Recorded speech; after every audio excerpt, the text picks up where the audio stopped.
we talk about the DMV Compliance Division, you think their jobs are primarily traffic stops, finding stolen cars, or busting unlicensed mechanic shops. In fact, this is footage from a previous ride-along we did with them. But this one call they did not expect: a woman seen trying to get out of a fast-moving car on the highway. Chief J.D. Decker and his officers knew they needed to respond. So if you see it holding the fence over there, right there.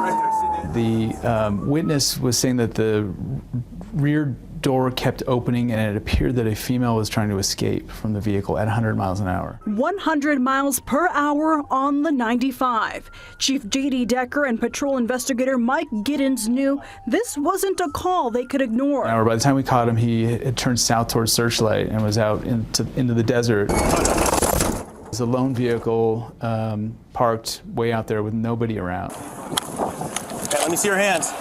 Hands up, hands up. Put your hands behind your back. Hands behind your back.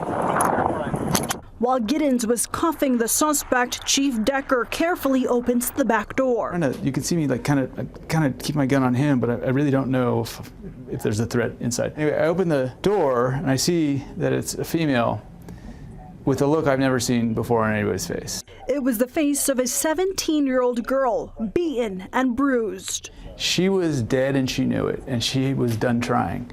Like before we drove up, he was in the back on top of her, strangling her. When the door opened and she saw that it wasn't the boyfriend coming back to finish the job and she saw it was the police, there was a spark of hope in her eyes. When you got that call, why not say, hey, let the nearest jurisdiction police department take care of it? Because there likely isn't anybody. You know, the call came in and we were probably trying to catch him for a good 10, 15, 20 minutes. A call that's a reminder to his officers to be prepared for anything. The suspect faced numerous charges, including kidnapping of a minor and battery by strangulation. This incident happened back in June, but the victim did not come back to testify, and the case was closed shortly after. Chief Decker says the two were here illegally, and the victim was handed over to a relative. Joe? All right, Victoria, thank you. And because of their bravery, Chief Decker and Investigator Giddens were given the Medal of Valor today. It's an award Chief Decker usually gives his officers, but this time he was on the receiving end. At the ceremony, we heard from Investigator Giddens, who was behind the wheel when that call came in. It was a shock to me to get an award. We got there as quickly as we possibly could and safely.